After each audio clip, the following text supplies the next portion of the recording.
বৌমা, দেখো তো কে আসছে। জি বাবা।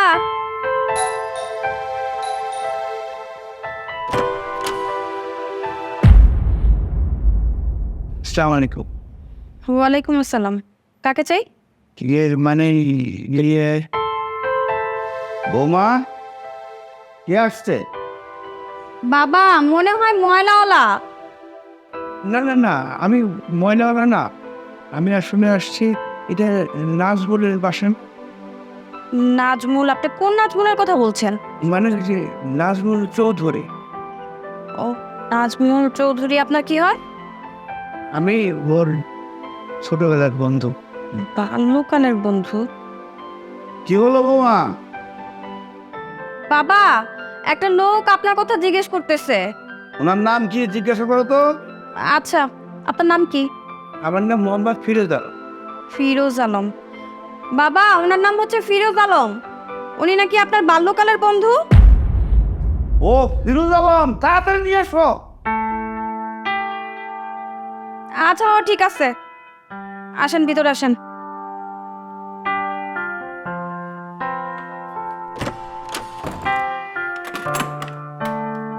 আসেন।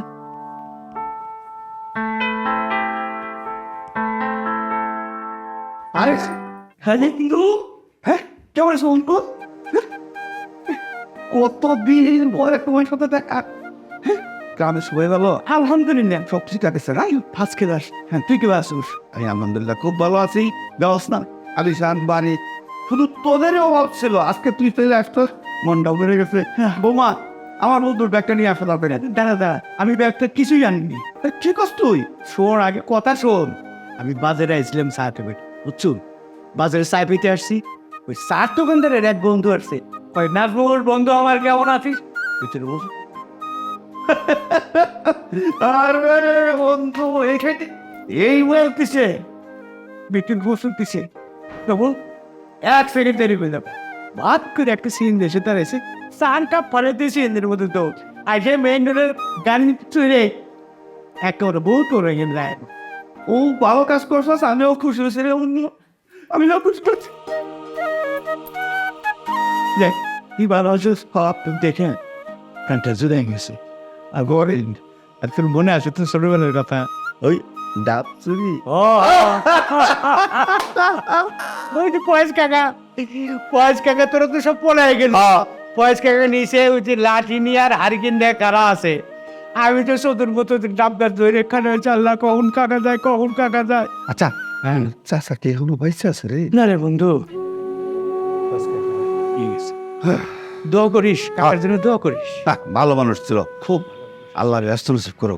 আচ্ছা শোন, আমি কিন্তু প্রথম হিসেবে গরম পাইছি না। কেন এত বড় লোকের বেরিয়ে আসলাম খালি হাতে কিছু হানি। আরে তোর কেনাকাটা করতে হবে, তোর বাড়ি না রে, তো কেনাকাটা করতে হইব কেন?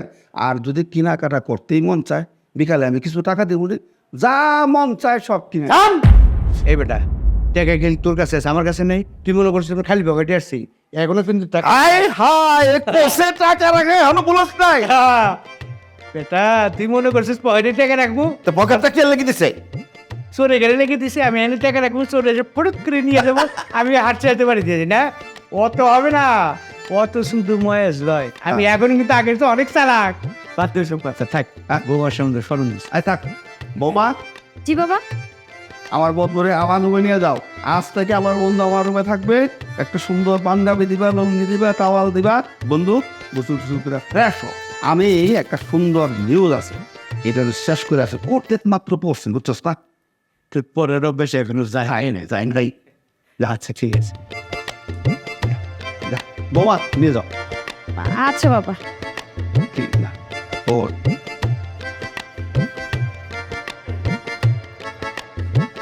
বন্ধুরা অনেকদিন পরে আসলো। আজকে যে কি ভালো লাগতেছে, বলতেছে যেন কি যেন ফিরে পাইলাম। আহা,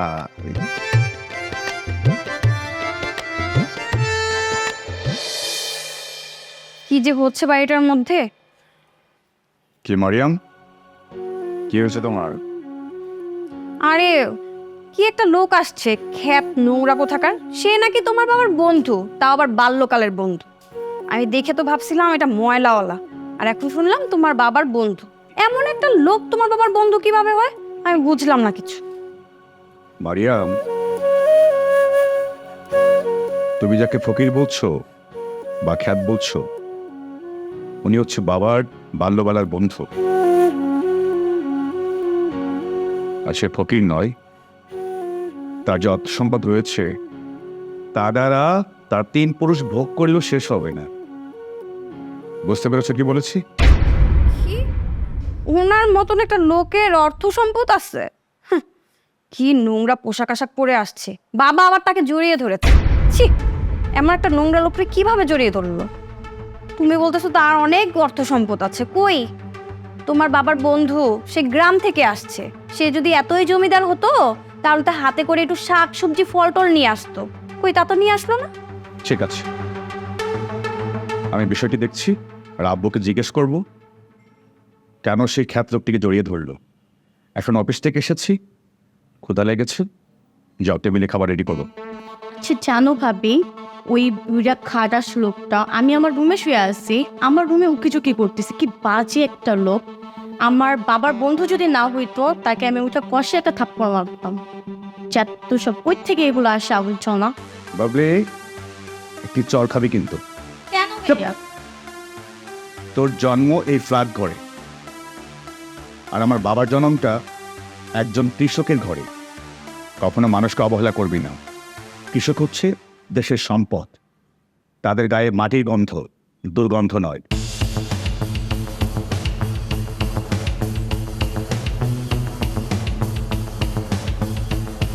ঠিক আছে মারিয়াম, এই ব্যাগটি রেখো, এর মধ্যে নতুন কার্ড রয়েছে, তোমার নামে অ্যাকাউন্ট। যাও খাবার রেডি করো। আর বাবলি, শুধু মোবাইল টিপিস না, মাথায় একটু জ্ঞান ঢোকে। বাবলি, তো ফোন টিপিস না।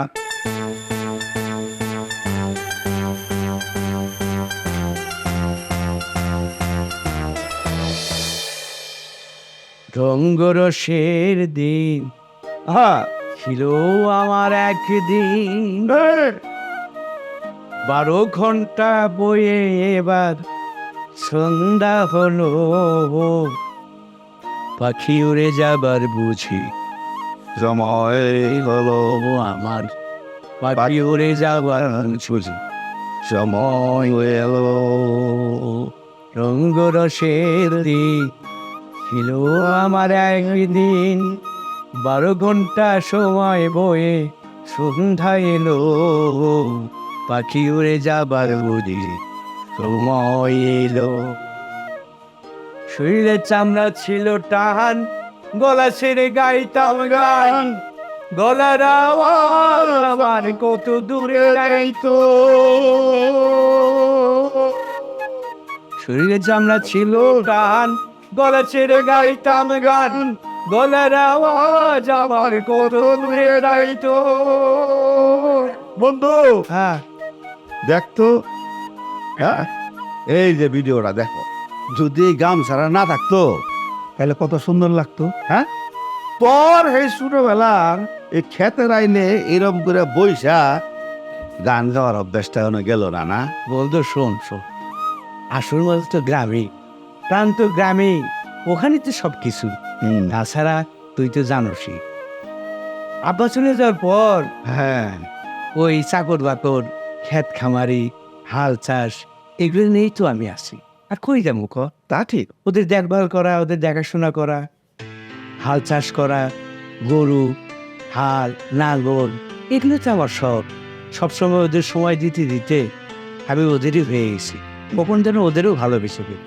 হ্যাঁ হ্যাঁ, তুই কি মনে করছিস আমি এগুলি ভুলে গেছি? হ্যাঁ, আমি 1 সেকেন্ডের জন্য তোদেরকে ভুলি নাই। সেই গ্রামের মাটির গন্ধ, সকালবেলায় শিশির ভিজা ঘাসের উপর দিয়ে খালি পায়ে হাইটে যাওয়া, হ্যাঁ, একটা যে কি ফিলিংস প্রতিটা মুহূর্তে আমার মনে পড়ে। বন্ধু, তাতে তো আমি আল্লাহ তোরে ঢাকা সরে নিয়ে এসে অনেক বড় লোক বানিয়েছে। আল্লাহর ইচ্ছা, তোর সততা, তাছাড়া আর কি। এটা আল্লাহ তাআলার রহমত আর গ্রামের মানুষের দোয়া, তোদের দোয়া বন্ধু। আমার ছেলের কথা কইছি না, হ্যাঁ, ও এখন ইউনিভার্সিটিতে লেখা। এই তো ইউনিভার্সিটি না বেটা, ইউনিভার্সিটি। চল খাইতে যাই। আচ্ছা ঠিক আছে, বুঝছি। হয়েছে, কত শিখেছ। বলা মন্দির আমার এত নিচে দাদা নট, মন করে বেরবি আয়। ইউনিভার্সিটি ভিতরে আর তোর এই কামটা হোক, আইয়া হোক। বন্ধু খাও। এই যে বাবা, আমার বন্ধুকে দেওয়া আগে। সবাইকে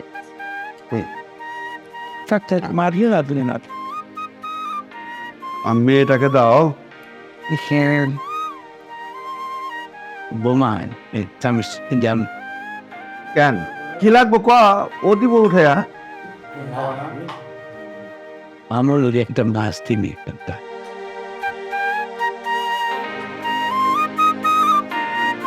আঙ্কেল আমি মাছ খাই না। না আপনাকে জিজ্ঞাসা করে দেখেন মাছ খাই না।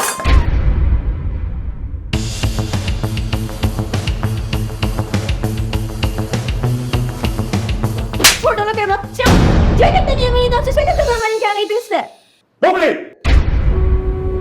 চলে গেছে না আমার সাথে। তুই এটা কি করলি? তুমি দেখতে পাবো ভাইয়া। কোথায় গেছে এসব ছোট লোক ফকিং নেই দেখতে পাবো না বাস।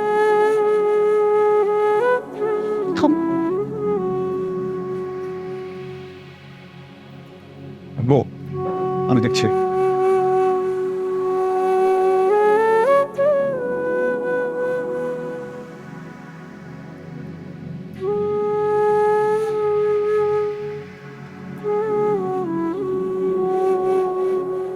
মেয়েটারে আসলে বেশি আদর করতে করতে বাদর বানায় ফেলাইছি। আরে আমার কলেজার টুকরা বন্ধু থাপ্পড় মারলো, না পড়তেছে সব কইতে, না পড়তেছে কইতে। তুই তো জানিস না যে ও আবার কত ও এখন আমার বুকটা ছিঁড়ে ছিঁড়ে দেখাইতে পারতাম, তাহলে তোরা বুঝতি যে এখন আমার ভিতরে রক্ত খনন হচ্ছে। আল্লাহ, এই লক্ষ্যে আমি থাকি আমার বন্ধুকে আমি মুখ দেখাও কি করে? আমার বন্ধুরা আমার বাড়িতে আসছে না, এসে অপমান হয়ে গেল।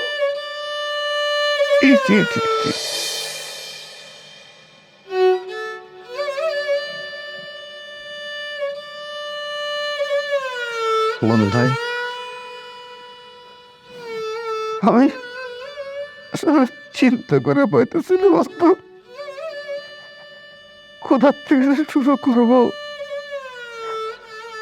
আর মেয়েটা আসলে অবুঝ, অনেক আদর করে লালন পালন করত, বেশি আদর্শ এক পায়া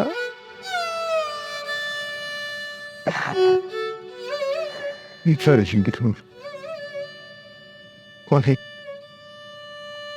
অনেক আশা করি সবাই ফাঁকি দিয়ে তোদের হাত হাত হইয়া তুই হাত হাতে হঠাৎ করে তোর বাড়িতে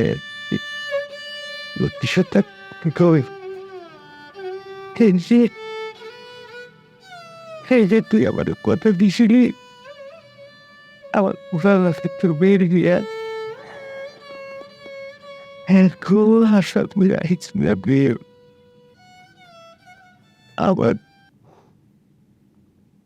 খাওয়ার হ্যাঁ আবার বাসার ঘুরে বাড়ি। আরে বন্ধু, এটা তুই করিস না রে বন্ধু, এটা তোর আর আমার বন্ধুত্বের স্মৃতি। তোর ছেলের সাথে আমার মেয়ের বিয়ে হইবই। আর বন্ধু, বন্ধু রে শোন একটা কথা, যদি আমরা এই অবস্থাকে যদি বোঝার সুযোগ করে না দেই, তাহলে পরবর্তী জেনারেশন যারা আসবে ওরা তো আরো খারাপ হয়ে যাবে রে। সব দায়িত্ব নিখিল খালি রেখে শুনবো।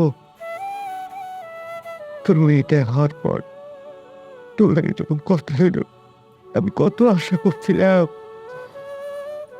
কিন্তু কোন পরে এসব মানুষ করলি কেমনি করলি বাবা মা হিসেবে বিশেষ করে বাপ হিসেবে কিন্তু দায়িত্ব ছিল না। এই আমার ছেলেটা আমার ছেলে গ্রামে জন্ম, ফার্স্ট ক্লাস ছাড়া ক্লাস 1 থেকে 5, 5 থেকে 10, মেট্রিক, ইন্টার, ইউনিভার্সিটিতে অনার্স পড়তেছে। শেষ শেষ বর্ষটা কি কয় সেখানে ফার্স্ট ক্লাস ফাল কই তার মধ্যে তো হামখাট নেই, তার লোক কি হবে? এই আমার কি দেখে তুই কমার্সের দেওয়াস দেয় শুরু করছিস আমার টেনের কই নেই বন্ধু, কই নেই বন্ধু। সত্যি আমার আমার তুই আমাকে তুই না করিস তো বন্ধু, না করি 2-3 দিন হয়।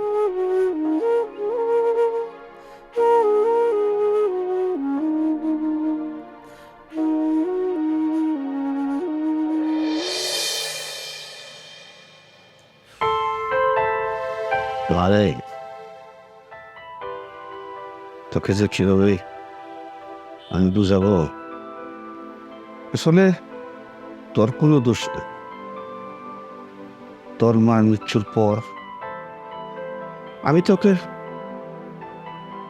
তোর মায়ের কষ্ট বুঝতে দিই নাই। তোর মাও ছিলাম আমি, তোর বাবাও ছিলাম, তাই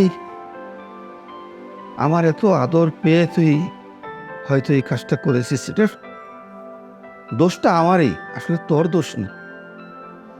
নাহলে আমি কেন তোকে শাসন করলাম না? তাই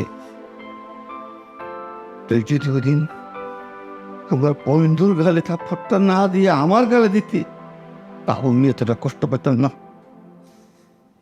আজকে যদি আমি আমার বুকটা চিরে দেখাইতে পারতাম, তাহলে দেখতে পাচ্ছি যে কতটুকু রক্ত খনন হচ্ছে আমার হৃদয়ে। আব্বু, তোমাকে সবসময় বলতাম তুমি বাবলিকে এত আদর করো না, ও একটি সময় বাদর হয়ে দাঁড়াবে। আর সব দোষ মারিয়ামের। যখন ওকে বকতাম তখন বলতো বাবলি ছোট। দেখো এখন তো ছোট। আব্বুর মান, ইজ্জত, সম্মান নিয়ে টান দিয়েছে। তুমি জানো আব্বু, আমি যখন তোমার বৌমাকে বলতাম মারিয়াম আমার না বাবার ডাক শুনতে ইচ্ছে করে, ও বলতো আমার মেয়ে তো আছে। ও শুধু ওর দিকে তাকিয়ে থাকতো যে আমার ননদ নয়, আমার মেয়েও। তোমার মনে আছে আব্বু, যখন আম্মু মারা গেল তখন আমি ছোট, ও কোলের শিশু। আম্মু তোমাকে বলেছিল ও যেন এতটুকু আঘাত না পায়। আম্মু তো এটা বলেনি ওকে শাসন ছেড়ে দিতে। তোমার দোষ বা আমার স্ত্রীর দোষ কিভাবে দেব? দোষ আমার চাকুরি, ব্যবসা, এই দুটা সামাল দিতে গিয়ে আমার বোনটাকে এতটুকু সময় দেওয়া হয়নি। কিরে বাবু, এত কিছু হওয়ার পর তুই চুপ থাকবি? তুই তো আব্বুর কলেজে আঘাত করেছিস। যা ক্ষমা চাপ। আব্বু, ভাইয়া, তোমরা আমাকে মাফ করে দাও। আমি বুঝতে পারিনি ওদিন এত কিছু হয়ে যাবে, তার জন্য তোমাদের সবার কাছে আমি মাপ চাচ্ছি। প্লিজ মাফ করে দাও।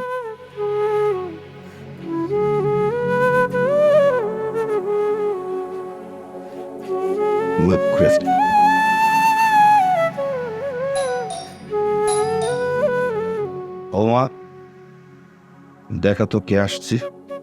জি বাবা, আমি লিখছি।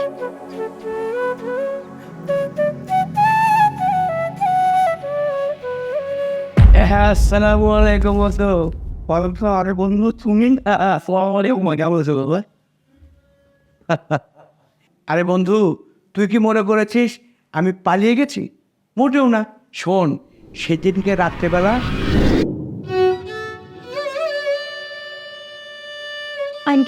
আঙ্কেল আপনি আমাকে মাফ করে দেন। আপনি যদি মাফ না করেন বেশি কি বললে আমাকে পারবে না। প্লিজ আঙ্কেল আমার মাফ করে না। আপনি তো আমার বাবার নিয়ে তাই না? প্লিজ একটু মাফ করে দেন। আসো বল মিটু বল। ক্ষমা সমান মালকাস বাড়ি ক্ষমা করে নিতে রাখি। মাফ করে মা, মাফ করে দিচ্ছি। আঙ্কেল আপনি যদি মাফ না করেন তো আল্লাহ মাফ করে দেন। মাফ করে দিচ্ছি। আমার কোনো আর কষ্ট নেই। আল্লাহ তোমার বাসায় রাখ। যাও যাও, মাফ করে দিচ্ছি, যাও যাও।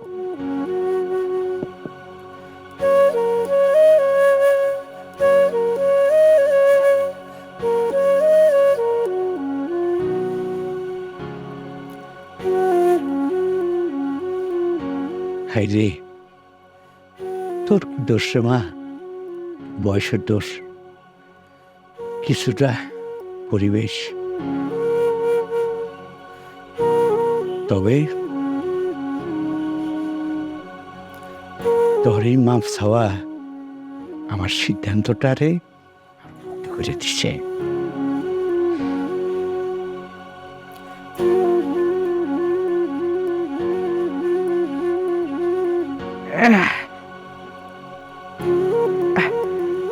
আল্লাহ, আরে আমার ছেলে যদি এরকম ভুল করতো আমি তো সেটাই করতাম। মেয়ে মানুষ ভুল করেছে, আমি কিন্তু একটা পয়েন্টে ছিলাম, সেটা কি জানোস তো? ওই যে সেই সময়কার কথা, বন্ধুর মেয়ে আমার ছেলেকে দিয়ে বিয়ে দেওয়া হবে, এইটাই আমি কিন্তু ধরেছিলাম। কোনো মিস হবে না, এই কারণেই আমি সব কিছু ঠিকঠাক করে তোর ভাবিকে লাগিয়ে দিয়েছি। ওখানে গ্রামের লোকজন দেখে গরু টুরু দমকে রেডি করছে। এখন বিয়ে সেরে আমি কিন্তু বউ আর ছেলেকে দিয়ে তোরা সবাই কিন্তু আমরা দেশে যাব। আর কোনো কথা হবে না বন্ধু, 1 সেকেন্ড দেরি নাই। তুই এক্ষুনি কাজে ডাকো, বিয়ে পড়িয়ে ছেলে বউকে নিয়ে আমি বাড়ি যাবো। আরে মেয়ে ভেবে আছি, তুই কে করে কে কাছি?